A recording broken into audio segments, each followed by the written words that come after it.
I'm Professor Kozoskonich, and the course I'm teaching next year is History 1006, called Sex, Violence, and Power in Early America. What this course recognizes is that the American past was shaped, in some part, by the construction of gendered categories. So whether to colonize, or to enslave, or to disenfranchise, or to resist one another, the peoples of the United States and of the Americas before that often used differences in gender and sexuality, or constructed differences in gender and sexuality, to justify their actions. One of the lectures explores prostitution in the early Republic by looking at the 1832 murder of Helen Jewett in New York City at a brothel on 41 Thomas Street.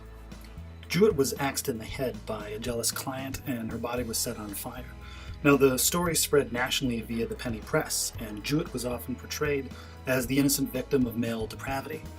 But the alleged murderer, a guy named Richard Robinson, still was not convicted, in part because he played himself off as an innocent boy incapable of such violence.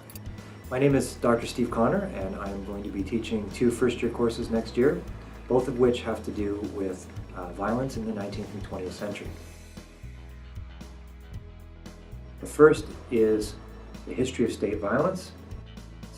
The second is the history of the Second World War. The history of state violence examines the various ways in which states inflicted violence upon their own populations in the 19th and 20th century.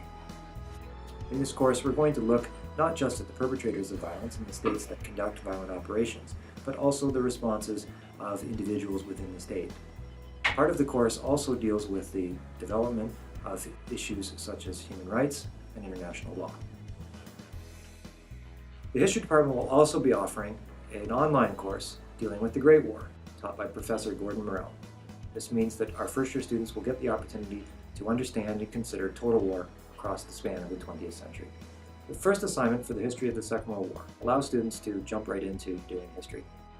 This assignment will allow you to learn the name and tell the story of one Canadian soldier who fought and died in Europe.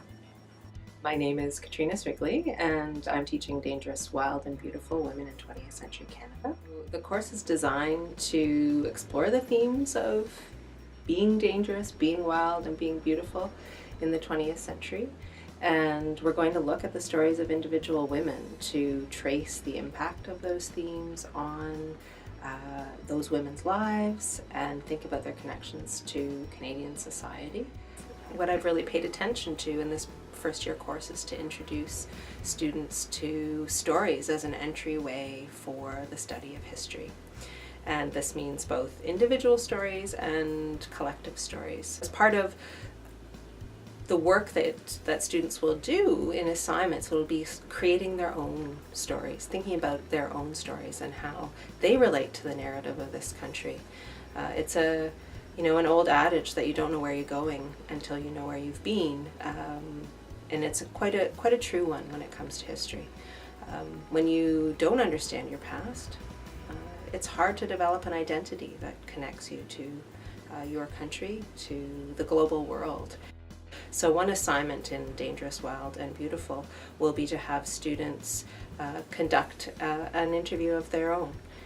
Go out, make a decision about whom they'd like to interview.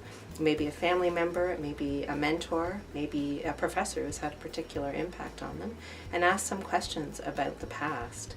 And then think about how the stories that are shared in those contexts relate to the history that we're learning. I'm Dr. Jamie Merton. I'm the chair of the History Department. The History Department at Nipissing is one of the larger departments in the university, and I think one of the most dynamic. We are active researchers, and why that matters to you is because our research then informs our teachings. We are one of the few history departments in the country that offer first-year seminars. And in those seminars, you'll do readings that connect to what you've learned in lecture and have the chance to discuss that knowledge, debate that knowledge, explore it, and think about what it means.